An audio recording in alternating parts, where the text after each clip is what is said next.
Continuamos, amigo oyente, nuestro recorrido por el Evangelio según San Marcos. Nos corresponde hoy en nuestro estudio comenzar con el capítulo 10.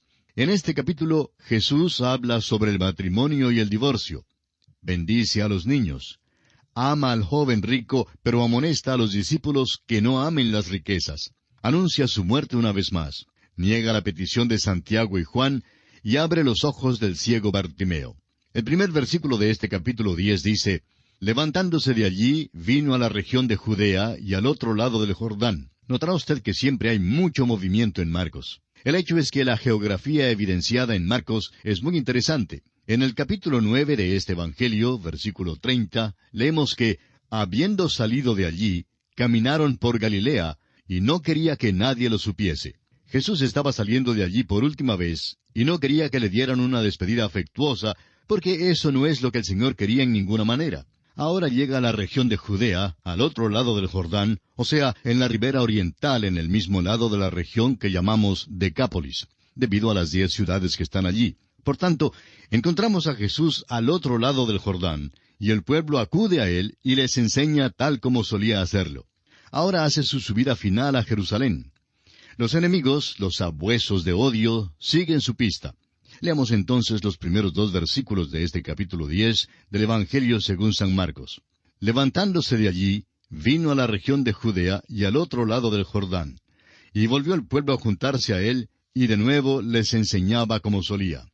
Y se acercaron los fariseos y le preguntaron, para tentarle, si era lícito al marido repudiar a su mujer. Es necesario comprender aquí que ellos no le hacen esta pregunta porque quisieran una contestación. Hacen esta pregunta para atraparle. Ya tenían ellos su propio punto de vista con respecto al matrimonio y al divorcio, y por tanto trataron de confundirle con esta pregunta difícil. Es una buena pregunta porque si él dijera que era lícito, contradiría a Moisés. Esta pregunta fue realmente un punto en disputa de gran interés actual en ese entonces, porque Herodes había repudiado a su mujer y se había casado con la esposa de su hermano Felipe, y Juan el Bautista había sido decapitado por hablar en contra de esto. Por otra parte, si Jesús contestaba diciendo que no era lícito, no solo estaría en contradicción con Moisés, sino que también le traería en conflicto con Herodes. Pero la muerte de Jesús no iba a ser resuelta sobre este punto. Es muy importante que veamos esto. Ahora note usted el método de Jesús. Este siempre había sido su método, y es un método muy bueno. Leamos los versículos 3 y 4 de este capítulo 10 de San Marcos. Él respondiendo les dijo: ¿Qué os mandó Moisés? Ellos dijeron: Moisés permitió dar carta de divorcio y repudiarla. Jesús contraatacó con una pregunta, y él sabía lo que ellos tendrían que decir como respuesta.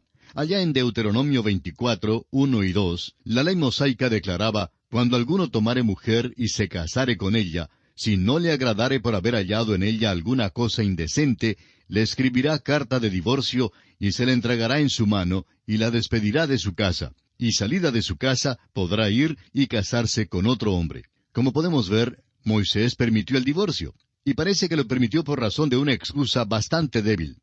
Ahora, en realidad, no fue el propósito de Moisés, ni el designio de Dios, que un hombre o una mujer se divorciara por alguna excusa tan insignificante. En realidad, con el tiempo llegaron a interpretar esta ley en el sentido de que si una mujer dejaba quemar el pan, pues esa era excusa suficiente para el divorcio. Ahora nuestro Señor vuelve a lo que es realmente esencial, y es importante que nosotros veamos esto. Cambia esta discusión sobre el divorcio en una discusión sobre el matrimonio. Y hoy en día debemos hablar más sobre el matrimonio que sobre el divorcio. Muchos preguntan: hermano, ¿qué le parece? ¿Es este o aquel un motivo como para obtener el divorcio?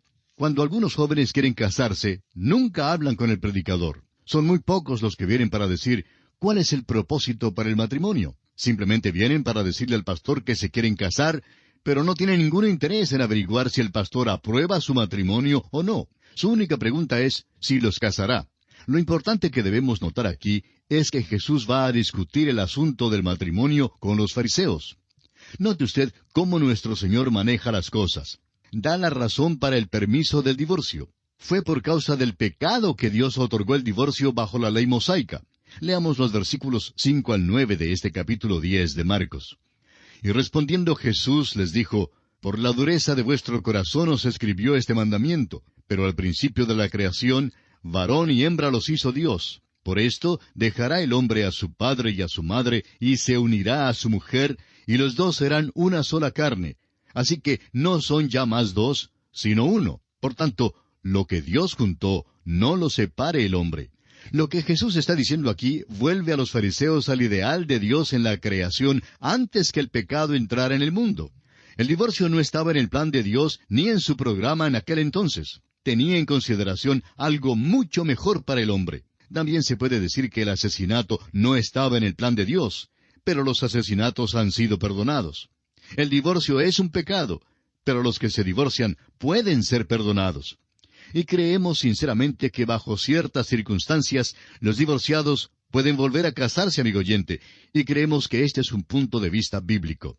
No entendemos por qué perdonamos a un asesino, pero con tanta frecuencia rehusamos perdonar a un divorciado. Nos portamos casi como si un divorciado hubiera cometido el pecado imperdonable. Los que se salvan después de obtener un divorcio no deben ser objeto de afrenta mayor a la de cualquier otro pecador que haya sido salvado. Esto incluye a usted y a mí, amigo oyente. Todos somos pecadores que hemos sido salvados por la gracia de Dios.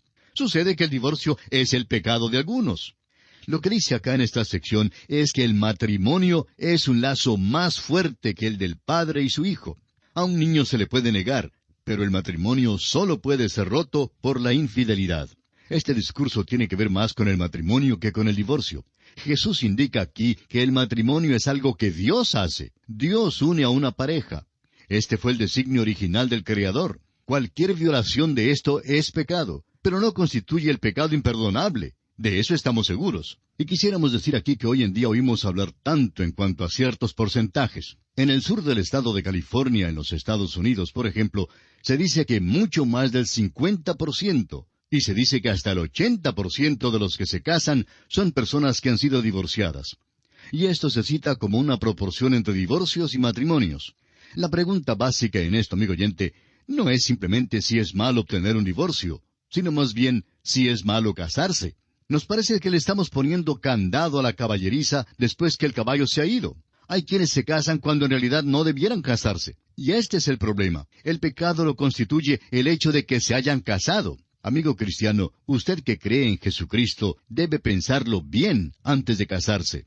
El matrimonio es algo que Dios quiere arreglar para usted si es que usted le permite hacerlo. Leamos ahora los versículos 10 al 12 de Marcos 10. En casa volvieron los discípulos a preguntarle de lo mismo, y les dijo, cualquiera que repudia a su mujer y se casa con otra, comete adulterio contra ella. Y si la mujer repudia a su marido y se casa con otro, comete adulterio. Esta es la declaración más firme contra el divorcio que se encuentra en toda la Escritura. Ahora, ¿cómo debe ser interpretada? Toda la Escritura sobre el divorcio debe ser juntada y considerada antes de llegar a una conclusión propia.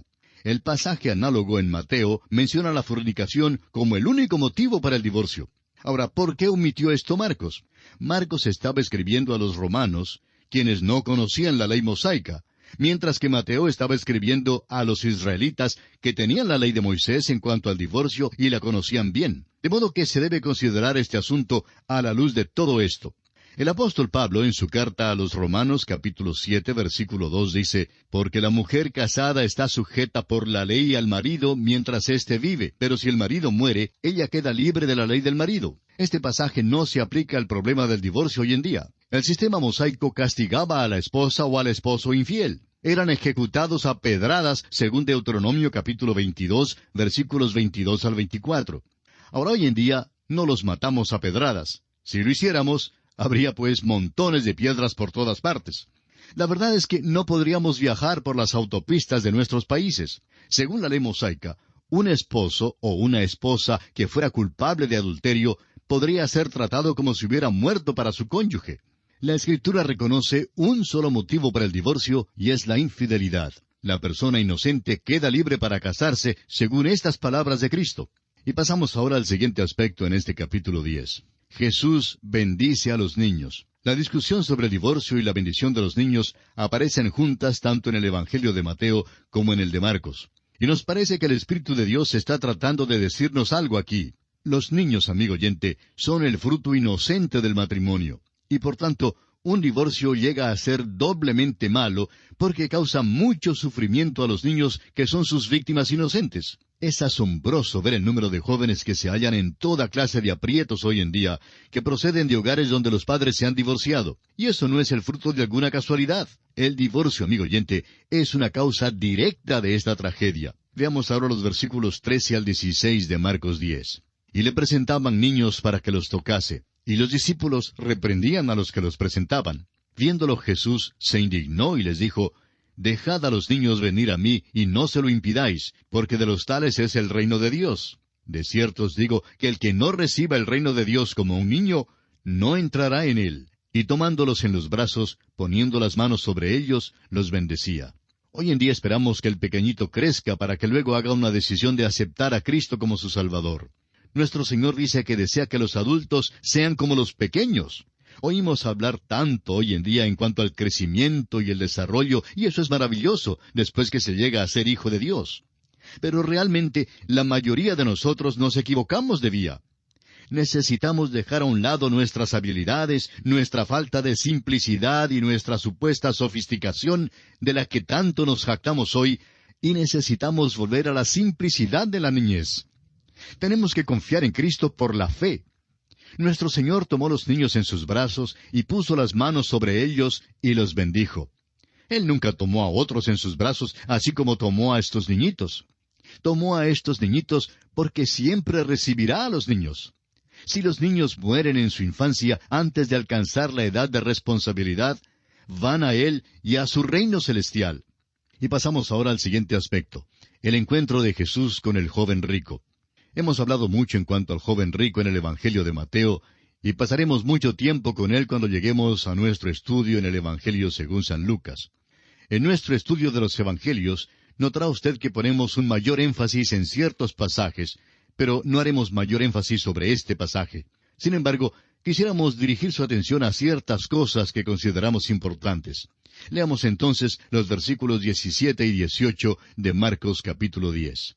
Al salir él para seguir su camino, vino uno corriendo, e hincando la rodilla delante de él, le preguntó, Maestro bueno, ¿qué haré para heredar la vida eterna? Jesús le dijo, ¿por qué me llamas bueno? Ninguno hay bueno sino solo uno, Dios.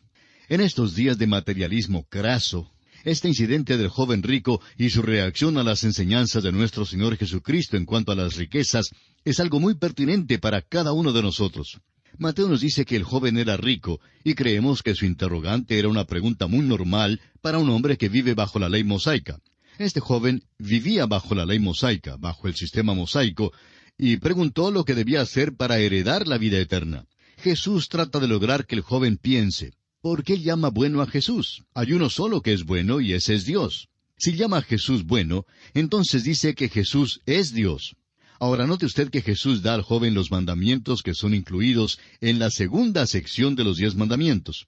Leamos los versículos 19 y 20 de Marcos 10. Los mandamientos sabes, no adulteres, no mates, no hurtes, no digas falso testimonio, no defraudes, honra a tu padre y a tu madre. Él entonces respondiendo le dijo, Maestro, todo esto lo he guardado desde mi juventud.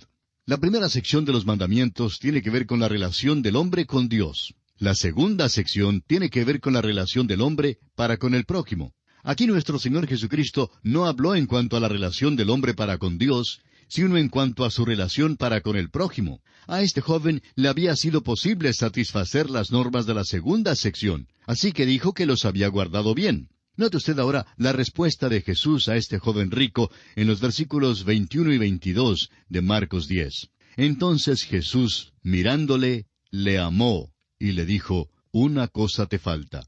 Anda, vende todo lo que tienes, y dalo a los pobres, y tendrás tesoro en el cielo. Y ven, sígueme, tomando tu cruz. Pero él, afligido por esta palabra, se fue triste, porque tenía muchas posesiones. Jesús le dijo al joven rico que le faltaba una cosa. Ahora, ¿qué sería lo que le faltaba? Era algo en cuanto a su relación con Dios. Lo que le impedía una debida relación con Dios era sus riquezas. Había llamado a Jesús bueno, y si seguía a Jesús, hallaría que la razón por la cual Jesús era y es bueno es porque Jesús es Dios. Jesús le pidió entonces apartarse de sus riquezas para seguirle a Él. ¿A dónde lo guiaría? Pues en ese entonces el Señor Jesús estaba en camino a la cruz para morir por los pecados de este mismo hombre.